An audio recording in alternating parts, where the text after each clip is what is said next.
ನಿಮ್ಮ ಇಲಾಖೆ ಬಗ್ಗೆನೇ ನಿಮ್ಗೆ ಗೊತ್ತಿಲ್ಲ. ಇನ್ನು ಇಂದಿರಾ ಗಾಂಧಿಗೆ ಭಾಳ ನೀವು ಕಂಪೇರ್ ಮಾಡ್ತಿದ್ದೀರಲ್ಲ ಸಂತೋಷ್ ಲಾಡ್ ಅವರೇ. ಏನು ಇಂದಿರಾ ಗಾಂಧಿಯವರು 1971ರಲ್ಲಿ ಕಟ್ಟೆ ಹಾಕ್ಬಿಟ್ರು ಅಂತ ತಿಳಿದಿದ್ರಿ? ಬಾಂಗ್ಲಾದೇಶವನ್ನು ಪ್ರತ್ಯೇಕ ಮಾಡಿಬಿಟ್ರು ಅಂತ. ಆಗ ಬಾಂಗ್ಲಾದೇಶವನ್ನು ಪೂರ್ವ ಪಾಕಿಸ್ತಾನ ಅನ್ನೋರು, ಈಗಿರೋ ಪಾಕಿಸ್ತಾನನ ಪಶ್ಚಿಮ ಪಾಕಿಸ್ತಾನ ಅನ್ನೋರು.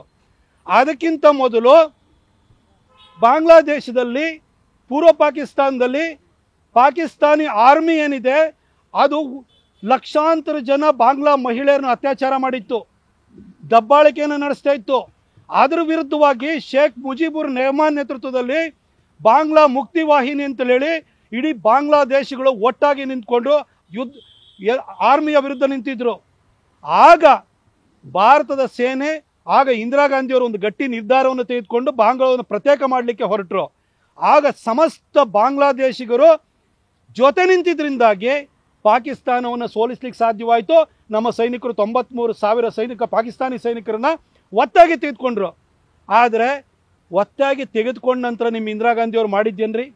ಅಲ್ಲಿವರೆಗೂ 54 ಜನ ಭಾರತೀಯ ಯೋಧರು ಯುದ್ಧ ಕೈದಿಗಳಾಗಿ ಪಾಕಿಸ್ತಾನ ಜೈಲಲ್ಲಿದ್ದರು. ಈ 93,000 ಜನನ ಬಿಟ್ಕೊಡೋ ಮೊದಲು ಆ 54 ಜನನ ಕಳಿಸ್ಬೇಕು ವಾಪಸ್ ಅಂತ ಒಂದು ಕಂಡೀಷನ್ ಹಾಕ್ಲಿಕ್ಕಾಗಲಿಲ್ಲ ನಿಮ್ಮ ಇಂದಿರಾ ಗಾಂಧಿಗೆ. ಯುದ್ಧವನ್ನು ನಮ್ಮ ಸೈನಿಕರು ಗೆದ್ದರು, ಆದರೆ ಯುದ್ಧದ ಗೆಲುವನ್ನು ಹಾಳು ಮಾಡಿದ್ದು ನಿಮ್ಮ ಇಂದಿರಾ ಗಾಂಧಿ. 93,000 ಜನಕ್ಕೆ ಊಟ ಹಾಕಿ ವಾಪಸ್ಸು ಗೌರವಯುತವಾಗಿ ಕಳಿಸ್ಕೊಟ್ರು. 54 ಜನ ಯುದ್ಧ ಕೈದಿಗಳನ್ನ, ಭಾರತೀಯ ಯುದ್ಧ ಕೈದಿಗಳನ್ನ ವಾಪಸ್ ಕರ್ಕೊಬರೋಕ್ಕಾಗಲಿಲ್ಲ. ಆವತ್ತು 93,000 ಸೈನಿಕರನ್ನ ಬಿಡಬೇಕು ಅಂತೇಳಿ ಹೇಳಿದರೆ ನಿಮ್ಮ ಪಾಕ್ ಆಕ್ರಮಿತ ಕಾಶ್ಮೀರ ಏನಿದೆ ಅದರಿಂದ ಹೊರಗಡೆ ಹೋಗಬೇಕು ಅಂತೇಳಿ ಹೇಳಿ ಕಂಡೀಷನ್ ಹಾಕ್ಬೋದಿತ್ತು. ಆ ಕಂಡೀಷನ್ ಹಾಕುವಂಥ ಛಾತಿಯನ್ನು, ಎದೆಗಾರಿಕೆಯನ್ನು, ದಾಳಿಸಿತನನ್ನು ಇಂದಿರಾ ಗಾಂಧಿ ತೋರಲಿಲ್ಲ. ಅಷ್ಟು ಮಾತ್ರ ಅಲ್ಲ, ಈ ಕಡೆ ಪೂರ್ವ ಪಾಕಿಸ್ತಾನದ ಜೊತೆಗೆ ಪಶ್ಚಿಮ ಪಾಕಿಸ್ತಾನ ಅಂದರೆ ಈಗಿರೋ ಪಾಕಿಸ್ತಾನದ ಮೇಲೆ ನಮ್ಮ ಸೈನಿಕರು ಲಾಹೋರ್ವರೆಗೂ ಹೋಗಿದ್ರು.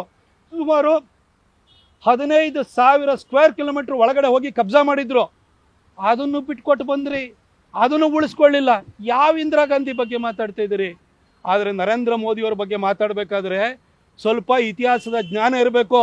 ಇವತ್ತು ನರೇಂದ್ರ ಮೋದಿಯವರು ಪಾಕಿಸ್ತಾನದ 11 ಏರ್ಫೀಲ್ಡ್ಗಳನ್ನು ಇವತ್ತು ನಮ್ಮ ಸೈನಿಕರು ನಾಶ ಮಾಡಬೇಕಾದ್ರೆ ನರೇಂದ್ರ ಮೋದಿಯವರು ಎಂಥ ರಿಸ್ಕನ್ನು ತಗೊಂಡು ಎಂಥ ಎದೆಗಾರಿಕೆಯನ್ನು ತೋರಿದ್ದಾರೆ ಅಂತ ಹೇಳಿದರೆ, ಅವತ್ತು ಬಾಂಗ್ಲಾದೇಶದಲ್ಲಿ ಸಮಸ್ತ ಬಾಂಗ್ಲಾದೇಶಿ ಜನರು ನಮ್ಮ ಸೈನ್ಯದ ಪರವಾಗಿ ನಿಂತಿದ್ರು, ಪಾಕಿಸ್ತಾನ ಸೈನ್ಯದ ವಿರುದ್ಧವಾಗಿದ್ರು. ಆದರೆ ಇವತ್ತು ಪಾಕಿಸ್ತಾನದಲ್ಲಿ 24 ಕೋಟಿ ಮುಸಲ್ಮಾನರು ಪಾಕಿಸ್ತಾನಿ ಸೈನಿಕರ ವಿರುದ್ಧ ಇದ್ದಾರೆ. ಅಲ್ಲಿ ನಮ್ಮವ್ರು ಹೋಗಿ 11 ಏರ್ಫೀಲ್ಡ್ಗಳನ್ನ ಹೊಡೆದಾಕಿದ್ದಾರೆ. ಅವರ ನ್ಯೂಕ್ಲಿಯರ್ ಇನ್ಸ್ಟಾಲೇಷನ್ ಮೇಲೆ ದಾಳಿ ಆಗಿದೆ. 24 ಕೋಟಿ ಪಾಕಿಸ್ತಾನಿಯರು ಪಾಕಿಸ್ತಾನಿ ಸೈನಿಕರ ವಿರುದ್ಧ ಇದ್ದಾರೆ. ಇಂತಹ ಹಾಸ್ಟೈಲ್ ಸಿಚುವೇಶನಲ್ಲಿ ಅಲ್ಲಿ ಹೋಗಿ ಹೊಡೆದಿದ್ದಾರೆ. ಅಷ್ಟು ಮಾತ್ರ ಅಲ್ಲ, ಭಾರತದಲ್ಲಿ ಇನ್ನೂ 25 ಕೋಟಿ ಮುಸಲ್ಮಾನರಿದ್ದಾರೆ. ಅವರು ಪಾಕಿಸ್ತಾನ ಬಗ್ಗೆ ಬಹಳ ಜನ ಸಹಾನುಭೂತಿ ಇಟ್ಕೊಂಡಿದ್ದಾರೆ. ಇವ್ರನ್ನೂ ಹದ್ದು ಬಸ್ತಿನಲ್ಲಿ ಇಡಬೇಕು. ಅಲ್ಲಿ 24 ಕೋಟಿ ಪಾಕಿಸ್ತಾನಿಯರ ಬೆಂಬಲವನ್ನು ಪಡ್ಕೊಂಡಿರೋಂಥ ಪಾಕಿಸ್ತಾನಿ ಆರ್ಮಿಯನ್ನು ಮಟ್ಟ ಹಾಕಬೇಕು. ಇಂತಹ ಒಂದು ಪರಿಸ್ಥಿತಿಯಲ್ಲಿ ಕೆಲಸ ಮಾಡ್ತಾ ಇದ್ದಾರೆ ಮೋದಿಯವರು. ಇವ್ರ ಬಗ್ಗೆ ನಾನೇ ಸುಪ್ರೀಂ ಆಗಿ ಗುರುತಿಸ್ತಾ ಇದ್ದೀನಿ. ಮೋದಿಯವರ ಬಗ್ಗೆ ಪ್ರಶ್ನೆ ಏನು, ಮೋದಿಯವರ ಒಂದು ಶಕ್ತಿಯ ಬಗ್ಗೆ ಪ್ರಶ್ನೆ ಮಾಡ್ತಿರಲ್ಲ ಸಂತೋಷ್ ಲಾಡ್, ಕನಿಷ್ಠ ಪರಿಜ್ಞಾನ ಇಟ್ಕೊಂಡು ಮಾತಾಡ್ರಿ. ಮೊನ್ನೆ ಹೋಗೇನೋ ಕಾಶ್ಮೀರದ ಪುಲ್ವಾಮಾ ಮತ್ತು ಪೆಹಲ್ಗಾಮ್ ಅಟ್ಯಾಕ್ ಆದ ನಂತರ ಪಾಕಿಸ್ತಾನದ ಮೇಲೆ ಭಾರತ ದಾಳಿ ಮಾಡಿದ ನಂತರ ಕಾಶ್ಮೀರಕ್ಕೆ ಪ್ರವಾಸಕ್ಕೆ ಹೋಗಿದ್ದವ್ರನ್ನ ವಾಪಸ್ ಕರ್ಕೊಂಬಂದೆ ಅಂತ ಏನೋ ಎದೆ ಬಡ್ಕೋತಿದ್ರಲ್ಲ, ಯಾರ್ರಿ ನಿಮಗೆ ಕರ್ಕೊಂಬರೋಕ್ಕೆ ಅನುಕೂಲ ಮಾಡಿಕೊಟ್ಟಿದ್ದು? ಅವತ್ತು ನಮ್ಮ ಭಾರತ ಸರ್ಕಾರ, ಮೋದಿಯವರ ಸರ್ಕಾರ ಅನುಕೂಲ ಮಾಡಲಿಲ್ಲ ಅಂದರೆ ನೀವೇ ಹೋಗೋಕ್ಕಾಗ್ತಿರ್ಲಿಲ್ಲ ರೀ. ಅವ್ರನ್ನೇನೋ ಕರ್ಕೊಂಬಂದ್ಬಿಟ್ಟೆ, ಇಲ್ಲಿಂದ ಫ್ಲೈಟಲ್ಲಿ ಹೋದೆ ಕರ್ಕೊಂಬಂದ್ಬಿಟ್ಟೆ, ನಾನು ತಂದೆ ಅಂತ ಹೇಳ್ತಿರಲ್ಲ. ಅಲ್ಲಿ ಕರ್ಕೊಂಬರ್ಲಿಕ್ಕೆ ವ್ಯವಸ್ಥೆ ಮಾಡಿಕೊಟ್ಟಿದ್ದು ಮೋದಿಯವರು. ಮೋದಿಯವರಿಗೆ ಎಷ್ಟು ಶಕ್ತಿ ಇದೆ ಅಂತಂದರೆ, ಕತಾರು ಯುದ್ಧ ನಡೆದಾಗ ಅದ್ರ ಮಧ್ಯದಲ್ಲಿ ಏರ್ ಸ್ಟ್ರೈಕ್ದ ಮಧ್ಯದಲ್ಲಿ 2 hours ಗ್ಯಾಪ್ ತಗೊಂಡು 26 ದೇಶ ಭಾರತೀಯರನ್ನು ಸೇರಿದಂತೆ ಇವಾಕ್ಯುವೇಟ್ ಮಾಡಿದ್ದು ಮೋದಿಯವರ ಸರ್ಕಾರ. 2014ರಲ್ಲಿ ಐಸಿಸ್ನ ಒತ್ತೆಯಲ್ಲಿದ್ದಂತಹ 46 ಜನ ಕೇರಳದ ನರ್ಸ್ಗಳನ್ನು ಐಸಿಸ್ ಒತ್ತೆಯಿಂದ ಬಿಡಿಸ್ಕೊಂಡು ಬಂದಂತಹ ವ್ಯಕ್ತಿ ನರೇಂದ್ರ ಮೋದಿ.